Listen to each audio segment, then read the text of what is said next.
Hey YouTube, it's Joe here with another retro game treasure unboxing video. It is, what is it, February? Yeah, it's February, towards the end of the month here. Seems like a little bit later in the month than usual. The box usually comes sometime between the 20th and like the 26th or something like that.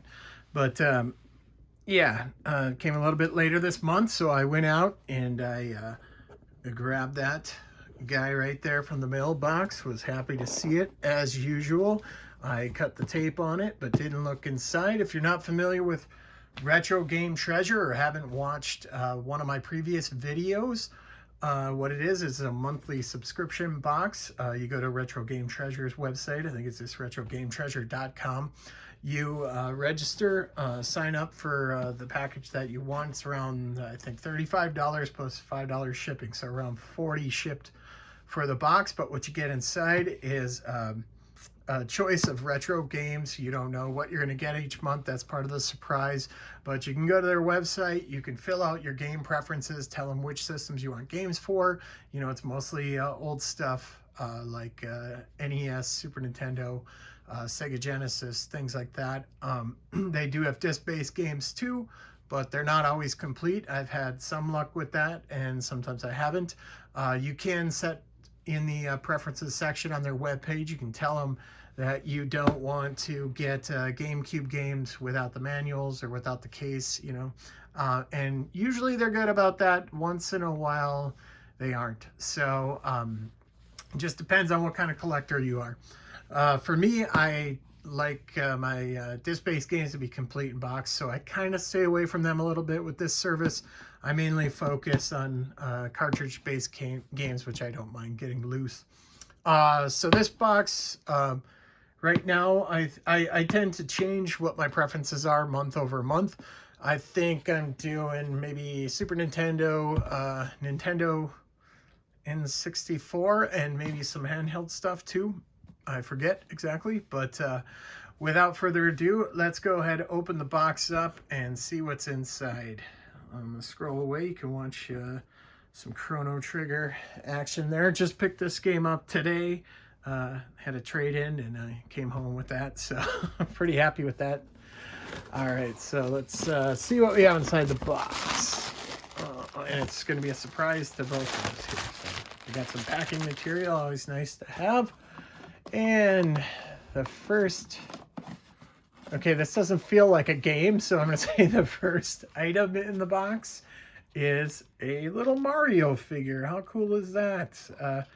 Didn't ask to get this kind of stuff. I think I might have changed my preferences around accessories, but I don't think this, maybe this is just something they're doing now. This has happened, I think this is the second month in a row where I've got a little toy like this. So a little Mario, that's cool. Everybody loves Mario, right? Okay, and the second item is a game, and it feels like a Super Nintendo game, and that game is Suzuka 8 Hours. I want to say Suzuki, but it's definitely Suzuka 8 Hours. Looks like some kind of motorcycle racing game. Never played that one before. There's a horrible sticker on the back, but, you know, it's not like it's Chrono Trigger. All right, and the next game feels like an NES cartridge, and that game is Cabal. Now, I think that's a shooting game. If I'm incorrect on that, let me know in the comments. Cabal, I don't know that I've ever played it, but I know I don't have it. I think I'm doing pretty well on my collection tracking. All right, so maybe I did do a disc-based game here. So let's see what that is. It doesn't want to come out of there, that's for sure. Okay, we got it.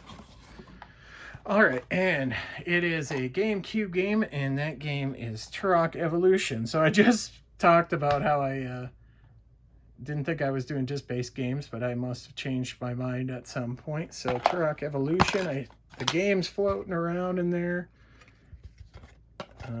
It's a GameCube case with the artwork in the game, but no manual, which is exactly the reason why I stopped doing this. So I'm not sure why I changed my mind and went back to that again. So I'm going to have to track down that manual. But it's cool to get GameCube games I don't have because I do have a large collection of GameCube games. So it's always nice to add to it. So this is what the box looks like on the inside, in case you're wondering. Okay, and let's just go and recap what we got. So we got a cool little Mario figure first. Must be something new they're doing. I don't know. That just started happening the last two boxes. Got Cabal for NES. That's cool. We got Suzuka 8 Hours, a Namco game for Super Nintendo. And then lastly, we got Turok Evolution for GameCube.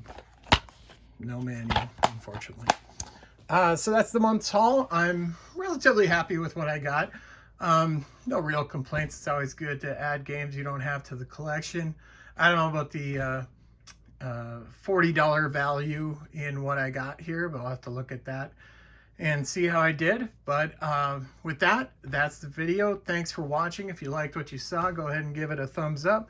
And if you want to see more of these, I have a decent number of these from the last couple of years that I've done each month. Thanks again.